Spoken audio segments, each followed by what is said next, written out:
खरेदी खताच्या दस्तामध्ये जो व्यवहार असतो त्या व्यवहाराच्या अनुषंगानं देण्याघेण्याबाबतचा रक्कम मिळाली, रक्कम दिली याबाबतचा जो मजकूर असतो तो लिहिलेला असतो.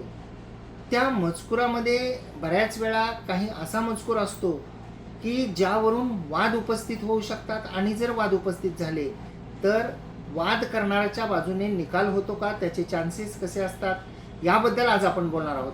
नमस्कार, मी आपला वकील मित्र ॲडव्होकेट कैलास नाईक. कायद्याचं म्हणजेच तुमच्या फायद्याचं बोलूया तुमच्या हक्काच्या कोर्ट कचेरी या यूट्यूब चॅनलवर. मित्रांनो, बऱ्याच वेळा जेव्हा आपण खरेदी खताचे दस्त करतो तर त्या खरेदी खताच्या दस्तामध्ये जे कन्सिडरेशन असतं म्हणजे मिळकतीच्या त्या विक्रीचा जो मोबदला असतो तो मोबदला माननीय दुय्यम निबंधक यांचे समक्ष दिला असं नमूद केलेलं असतं. तो रोख स्वरूपात दिला म्हणून असतं किंवा त्याचे डिमांड ड्राफ्ट्स काढलेले असतात किंवा बँक ट्रान्सफरद्वारे दिला असं नमूद केलेलं असतं. आणि कधी कधी काय असतं की पार्टली पेमेंट जे आहे ते माननीय दुय्यम निबंधक यांचे समक्ष दिला असं लिहिलेलं असतं आणि जी पार्टली पेमेंट आहे ते आम्हाला लागेल तसे वेळोवेळी आम्ही तुमच्यापासून गावी स्वीकारलेले आहेत असा मजकूर असतो.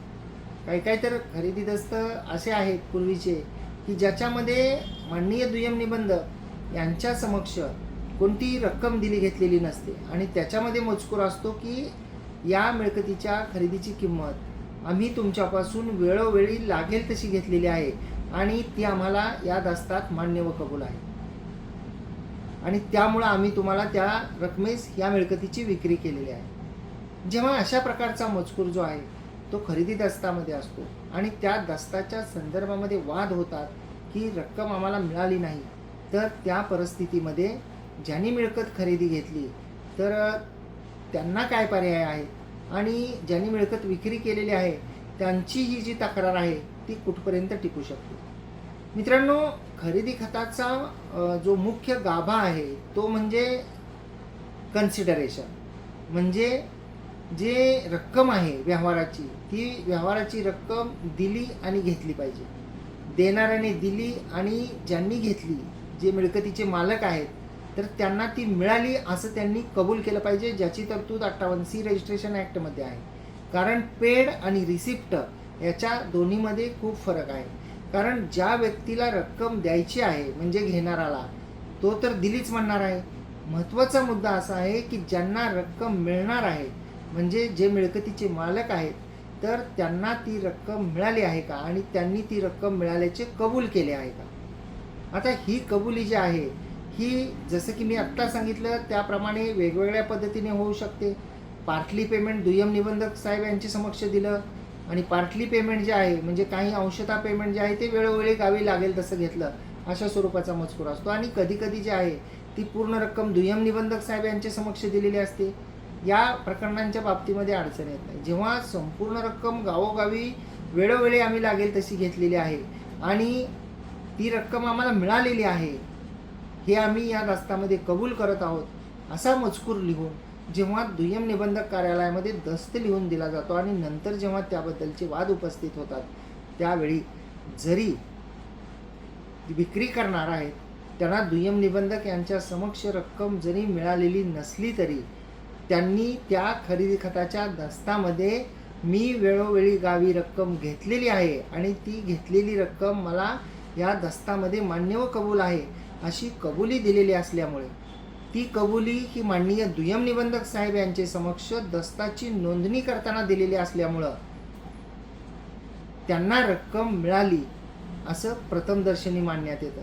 त्यांना रक्कम मिळालीच नाही मिळकत विक्री करणाऱ्याला असं त्यांचं म्हणणं असेल तर त्यांना ते स्ट्रॉंग कागदोपत्री पुराव्यानिशी सिद्ध करावं लागतं. केवळ तोंडी मला रक्कमच मिळाली नाही असं म्हटलं आणि या उलट एका दुसऱ्या बाजूला रजिस्टर खरेदी खत आहे आणि ज्यामध्ये रक्कम मिळाली असं त्यांनीच कबूल केलेलं आहे, त्या परिस्थितीमध्ये when there is a conflict between oral evidence and documentary evidence म्हणजे तोंडी पुरावा आणि कागदोपत्री पुरावा याच्यामध्ये जेव्हा कॉन्फ्लिक्ट होतो वाद होतो त्यावेळी डॉक्युमेंटरी पुरावा जो आहे कागदोपत्री पुरावा तो ग्राह्य धरला जातो.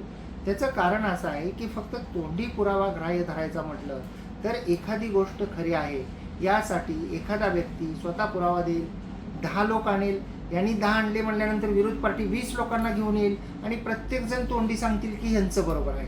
त्यासाठीच त्याच्यामध्ये तशी तरतूद आहे की जर एका बाजूला कागद असेल, एका बाजूला तोंडी पुरावा असेल, तर कागदोपत्री पुरावा हा जो आहे तो ग्राह्य धरला जातो आणि केवळ मला रक्कम मिळाली नाही असं म्हणण्यानं तो जो रजिस्टर दस्ता आहे तो खोटा ठरू शकत नाही.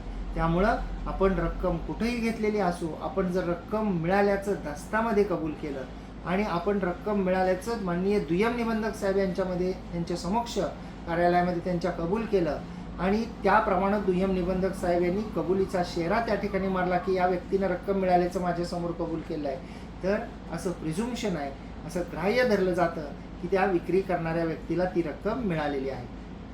अपेक्षा करतो की माहिती आपल्याला समजलेली असेल.